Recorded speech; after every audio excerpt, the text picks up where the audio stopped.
Hi, everybody. I'm Brandon Maddock. I'm Vice President of Product at Eloquent Labs. I'm really excited to talk to you today about the future of interacting with customers in this industry. First, we need to look at the history of customer service. Typically, customer service has faced a problem, and that is trying to balance quality and efficiency. Usually adding more of one means giving up a little bit of the other, but chatbots were supposed to come along and provide a solution to all of this.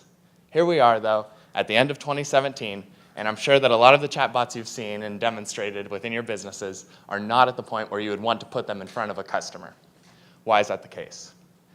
I argue that it's because people are going about building chatbots incorrectly.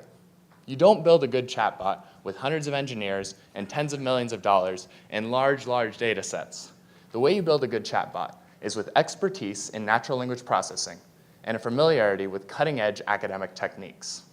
We can look at companies that tried the first option, like MD Anderson, and spent over $60 million with IBM before pulling the plug on a faulty solution. Eloquent Labs, on the other hand, was founded by two top Stanford natural language processing researchers that left extremely promising careers in academia to bring the new academic techniques to industry in a way that works and is valuable. This is the technology I'm going to demonstrate for you today.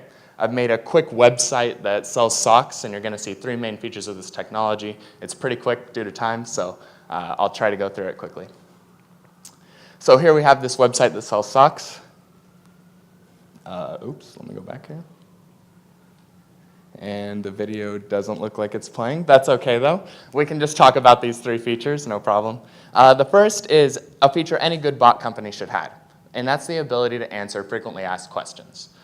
You've seen a lot of probably products that you input 100,000 question answer pairs, and when a customer asks a question, the bot can look through this database and supply them with an answer. The difference between Eloquent and some of the other technologies that you might have seen is that we're very robust to linguistic variations and typos that a user might have. With other chatbot companies, you might have to insert 20, 30 different ways to ask a question, but with our NLP algorithms, just one rephrasal of the question is all you need to capture the entire span of rephrasals that a customer might ask.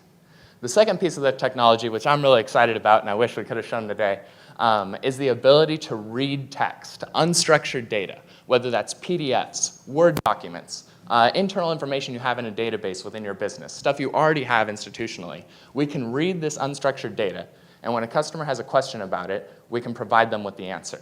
You can imagine, God forbid, a customer doesn't read their policy, but they have questions about it. This bot can read their policy for them and provide them with the answers necessary. Or say an agent's out in the field and they want to know information that was in their training documentation but they may have forgotten. We can read their training documentation and provide them with that answer in real time.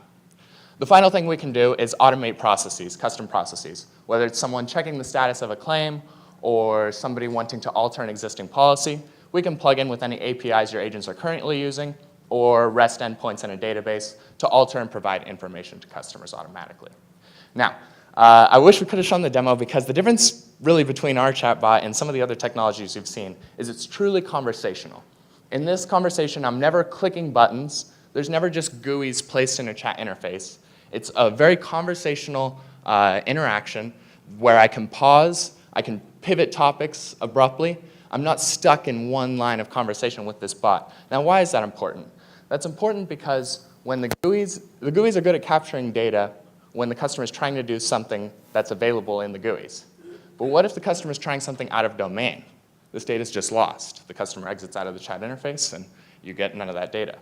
In this case, you're still able to see what your customer was trying to do, what their pain points are, and a full sentence conversation where you can extract meaningful data and sentiment analysis from your customers. Now, why can Eloquent perform conversational analysis when a lot of other bot companies can't? The reason is that we cheat.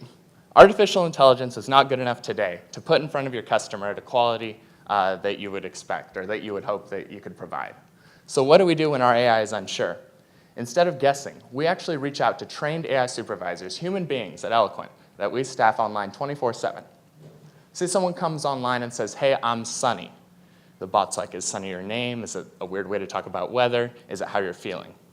It'll reach out to a human representative, construct a multiple choice question asking for extremely granular data that can help it.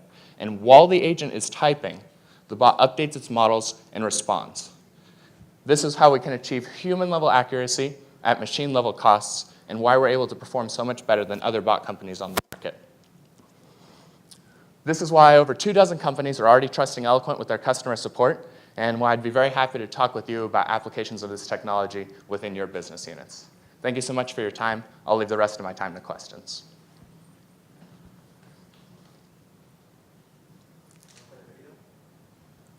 Yeah, I can go back to the video. It's kind of long, though. Oh, there we go. Perfect. So I start by asking a frequently asked question here. Why are they called charity socks? There's only one question-answer pair in the database. So even though I phrase it as why are they called charity socks here, in the database, I phrase it as why call them charity socks. We're still able to pick up on it, recognizes that's the same question. I think I also misspell why there, and it's able to pick that up as well. And that will demonstrate the machine reading function. I ask how much are they.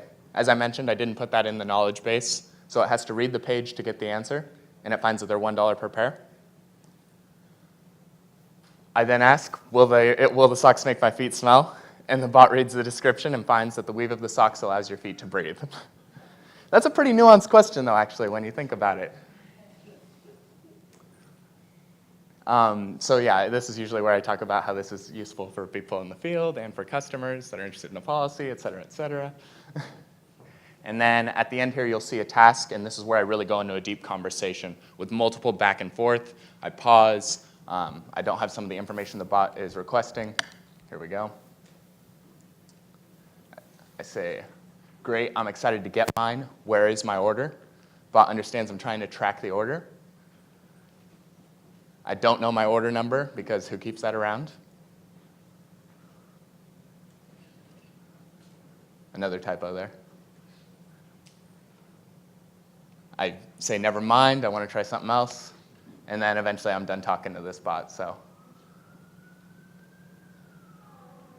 And yeah, so there's a demonstration of the conversation. I usually have a laptop up on stage so I can actually make this interactive, and you can see that this isn't all scripted. But if you'd like to meet with me one-on-one, I have the computer set up at a table, and you can try talking to it yourself. So thank you all for your time.